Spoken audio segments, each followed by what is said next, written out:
Cricket की दुनिया में वैसे तो कई ऐसे क्रिकेटर्स हैं जिनके नाम एक से बढ़कर एक बड़े बड़े रिकॉर्ड दर्ज हैं। इसी सक्सेस के दम पर उन्हें क्रिकेट बोर्ड ना सिर्फ करोड़ों रुपए देती है, बल्कि फैंस की पहली पसंद होने की वजह से उन्हें नामी ग्रामी ब्रांड एंडोर्समेंट के लिए भी मोटी मुंह मांगी रकम देने को तैयार रहते हैं। इसमें आज के वक्त पर अगर हम बात करें तो सबसे पहले नाम आता है विराट कोहली का। लेकिन अगर किसी खिलाड़ी ने इंटरनेशनल क्रिकेट में सबसे कम उम्र में सबसे ज्यादा नाम के साथ साथ दौलत कमाई है तो वो है भगवान के नाम से मशहूर सचिन रमेश तेंदुलकर। आइए जानते हैं कि सचिन अपनी दौलत कैसे उड़ाते हैं। इस वीडियो को शुरू करने से पहले आपकी जानकारी के लिए बता दें कि तेंदुलकर की नेटवर्थ जो है वो $150 मिलियन के आसपास है। सचिन तेंदुलकर के पास लगभग 100 करोड़ रुपए का बंगला है। क्रिकेट के भगवान के नाम से मशहूर सचिन तेंदुलकर ने क्रिकेट से भले ही संन्यास ले लिया हो, लेकिन उनकी दौलत और शोहरत आज भी बरकरार है। मुंबई के बांद्रा में बने आलीशान इस बंगले के अंदर सचिन अपने परिवार के साथ रहते हैं। और अगर मीडिया रिपोर्ट की माने तो सचिन ने ये बंगला जो है 2007 में 39 करोड़ रुपए देकर खरीदा था, जिसकी आज कीमत अगर लगाई जाए 100 करोड़ रुपए के पार जा चुकी है। और एक और मीडिया रिपोर्ट से यह भी पता चलता है कि केरल के अंदर भी सचिन के पास एक सी फेसिंग घर है जिसकी कीमत 80 करोड़ रुपए के आसपास है। तेंदुलकर के पास मुंबई के बांद्रा में भी एक हवेली है जिसकी कीमत 62 करोड़ रुपए है। इसके अलावा सचिन के पास कोलाबा, मुंबई और मुंडेल में भी कई प्रॉपर्टीज मौजूद हैं।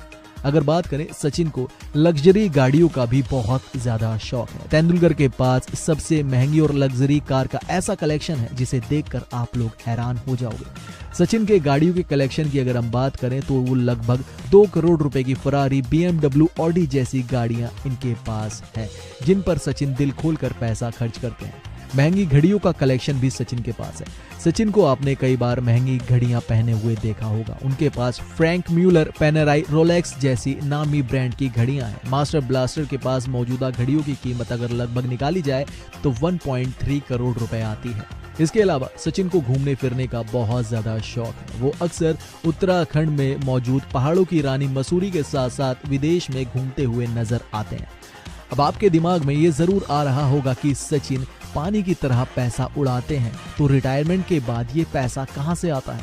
आपकी जानकारी के लिए हम ये भी बताते हैं कि सचिन तेंदुलकर भले ही IPL में नहीं खेलते हो, लेकिन बतौर मेंटर मुंबई इंडियंस के साथ वो अभी भी जुड़े हुए हैं, जिसके लिए मुंबई इंडियंस उनको हर साल 7 से 8 करोड़ रुपए देती है। इसके अलावा वो इवेंट्स में जाकर भी भारी मोटी रकम कमाते हैं। ब्रांड से कमाई की बात करें तो सचिन को उनके बनाए गए मैदान में रिकॉर्ड से इतना फायदा हुआ है कि आज भी उनको नामी ग्रामी ब्रांड्स जो हैं वो अपने आप को एंडोर्स करने के लिए भारी मोटी रकम देते हैं।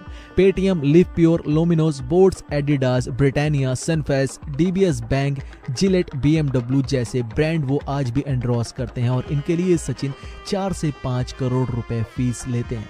अगर साइड बिजनेस की बात करें सचिन के, इन सभी चीजों के जरिए तो सचिन पैसा कमाते हैं, लेकिन इसके अलावा कई साइड बिजनेस भी सचिन तेंदुलकर चलाते हैं। सचिन 3 रेस्टोरेंट के मालिक है, जिनमें से 2 मुंबई में है तो एक तीसरा बेंगलोर में मौजूद है। इन लग्जरी होटल से सचिन सालाना 20 से 25 करोड़ रुपए कमाई कर लेते हैं। सचिन तेंदुलकर ने भले ही जिंदगी भर क्रिकेट खेला हो, लेकिन अब वो फुटबॉल प्रमोट कर रहे हैं। फिलहाल ISL की फुटबॉल टीम केरला ब्लास्टर में उन्होंने कुछ साल पहले साझेदारी खरीदी थी। कई बार स्टैंड्स में बैठे अपनी टीम के खिलाड़ियों को चीयर करते हुए भी नजर आते हैं। सचिन तेंदुलकर ने प्रीमियम बैडमिंटन लीग की फ्रेंचाइजी बेंगलुरु ब्लास्टर में भी हिस्सेदारी खरीदी है। इन टीमों से ऐसा कहा जाता है कि सचिन हर साल 10 करोड़ रुपए से ज्यादा की कमाई करते हैं। साथ में सचिन इतना बड़ा नाम है तो वो चैरिटी में भी पीछे नहीं हटते।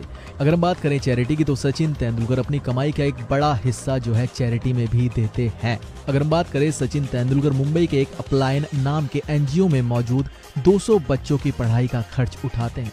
इसके अलावा दर्जन से ज्यादा चैरिटी ऑर्गेनाइजेशन के साथ किसी ना किसी तरह से जुड़े हैं। सचिन ने एक इंटरव्यू में बताया था कि इस तरह से काम करने की प्रेरणा उनको उनके पिताजी से मिली थी। उन्होंने कोरोना जैसे भयंकर महामारी के समय में भी कोविड से निपटने के लिए 50 लाख रुपए दान दिए थे, जिनमें से 25 लाख रुपए प्रधानमंत्री तो 25 लाख रुपए मुख्यमंत्री राहत कोष में दान करे थे। पेंशन की अगर हम बात करें तो आपको बता दें कि क्रिकेट के इस लेजेंड खिलाड़ी को बीसीसीआई की तरफ से सालाना पेंशन के रूप में 6 लाख रुपए दिए जाते हैं। आपकी जानकारी के लिए ये भी बताते चले कि जिन्होंने भारत के लिए 100 से ज्यादा टेस्ट मैच खेले हैं, ऐसे क्रिकेटर्स को बीसीसीआई रिटायरमेंट के तौर पर 2 करोड़ रुपए से ज्यादा का फायदा देती है। अब जब सचिन इतनी भारी मोटी रकम कमाते हैं तो टैक्स में भी वो सबसे ज्यादा पैसे पे करते हैं। टैक्स भरने के मामले में भी सचिन किसी से पीछे नहीं रहते हैं। तेंदुलकर अपनी कमाई पर सिर्फ टैक्स के तौर पर ही 19 करोड़ रुपए भारत में देते हैं। तो आपको सचिन किस लिए ज्यादा पसंद है, हमें कमेंट करके जरूर बताइएगा।